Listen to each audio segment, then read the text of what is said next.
मलाइकतिही व कुतुबिही व रसूलिही, हम ईमान लाए अल्लाह की तमाम किताबों पर, अल्लाह के तमाम फरिश्तों पर, और जितने भी अल्लाह के नबी गुजरे हमारा सब पर ईमान। लेकिन जिस तरह नबी की नुब्वत का इनकार कुफ्र है, उसी तरह किसी गैर नबी को नबी कहना भी कुफ्र है।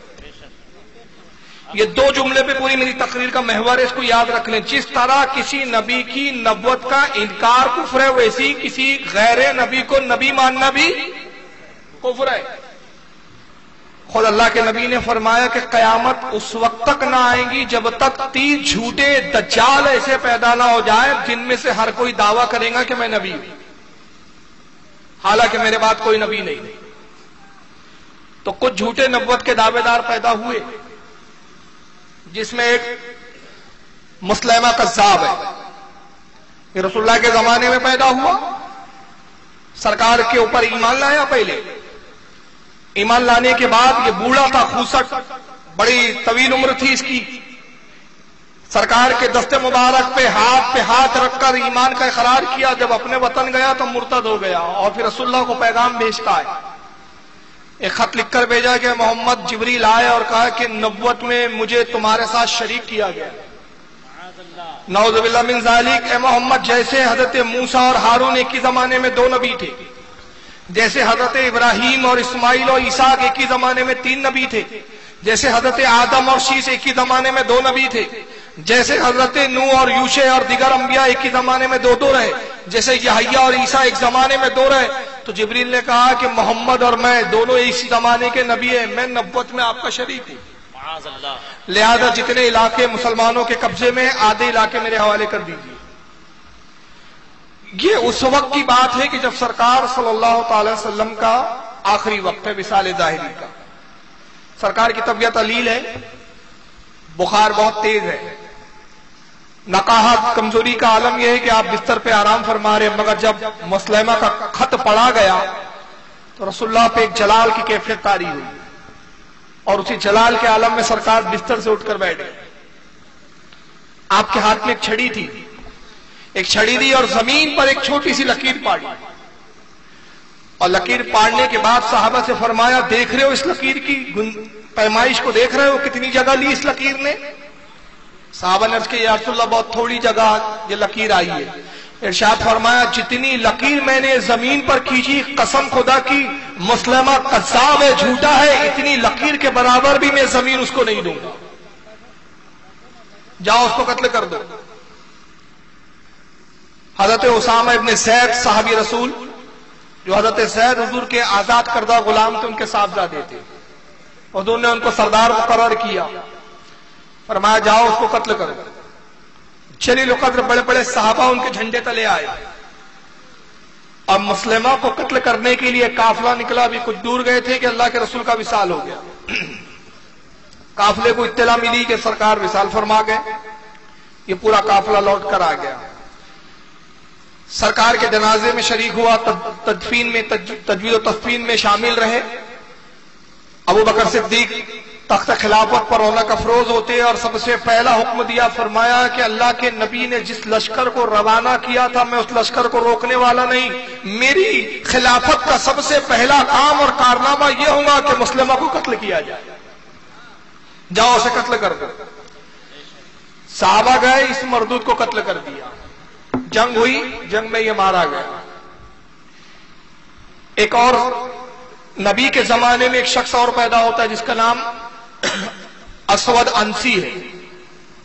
यह बड़ा काला और सिया था, यमन का रहने वाला। इस काले कलोटे ने भी रसूल के ही जमाने में ऐलान कर दिया, मैं नबी हूं। जिब्रील मेरे पास भी आते हैं। एक साहबी थे जिनका नाम था फिरोज वैलवी रज़ियल्लाहु ताला, जिनका जिक्र मिशकात में अस्मा और रिजाल के बाब में आया। चंद हदीसें भी मरवी है इनसे। हजरत फिरोज वैलवी यमन में रहते थे, तिजारत के लिए गए थे। मालूम हुआ कि असवद अंसी को यहां पर लोग मानते नबी। आप गए और उससे मुनाजरा किया, कहा मरदूद तू नबी नहीं हो सकता, इसलिए कि रसूलुल्लाह आखिरी नबी है, हुजूर के बाद अब कोई नबी नहीं आए। न माविन बनकर कोई आ सकता है, न जिल्ली नबी होगा, नाक्सी नबी होगा, न नबी का नायब बन के कोई नबी हो सकता है। नब्वत का दरवाजा बंद हो गया है। उसने कहा तू बहुत शर्म ज़बान है, دلائل سے اس سے نہیں جیتا جا سکتا. کہا کہ آگ جلاؤ اور اس آگ کے اندر اس شخص کو ڈال دو. اس کے ماننے والوں نے آگ روشن کی، اور جب آگ روشن ہو گئی، خوب آگ بھڑکنے لگی، آگ کے شعلے آسمانوں کو چھونے لگے، تو حضرت فیروز ویلوی رضی اللہ تعالیٰ عنہ کو اس آگ کے اندر ڈال دیا. مگر اللہ کے رسول کے صحابی کا اعجاز دیکھیں، ان کی کرامت دیکھیں کہ 2 دن آگ میں بیٹھے رہے اور دوسرے دن نعرہ تکبیر بلند کرتے ہوئے باہر تشریف لاتے.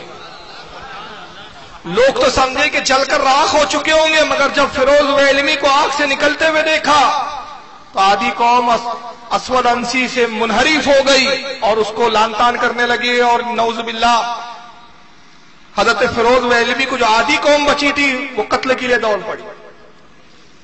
آدھے لوگ تو اس سے پھر گئے، انہوں نے توبہ کی، سرکار کا کلمہ پڑھا، اور آدھے قوم جو تھی اس کی چاہنے والی اسود انسی کی معاذ اللہ حضرت فیروز ویلوی کو مارنے کے لیے دوڑے.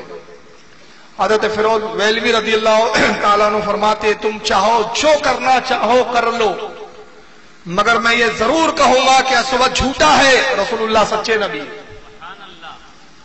آخر میں فیصلہ یہ ہوا کہ اس شخص کو مار نہیں سکتے، جو آگ میں نہیں جلا یقیناً وہ قتل بھی نہیں ہوگا، اور اگر ہم نے قتل کیا یہ پھر زندہ ہو گیا تو یہ کرامت جو آدھے بچے ان کو بھی پھیر دیں گے. ایسا کرو اس کو فوراً شہر بدر کرو. یمن کا رہنے والا تھا، یمن کی بارڈر تک لائے اور کہا کہ یہاں سے نکل جاؤ ورنہ ہم تمہیں ایسی قید میں رکھیں گے کہ جس سے آزادی میسر نہیں ہوں گی. حضرت فیروز نے فرمایا جاؤ، میں ایسے ملک میں خود رہنا نہیں چاہتا جہاں جھوٹا نبی رہتا ہوں. حضرت فیروز نکلتے ہیں یمن سے اور غیبدہ نبی نماز فجر ادا فرما رہے ہیں.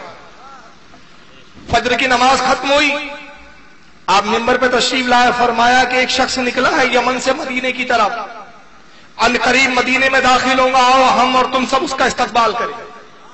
کہا یا رسول اللہ کون ہے جس کے استقبال کے لیے آپ بنفس نفی تشریف لے جا رہے ہیں؟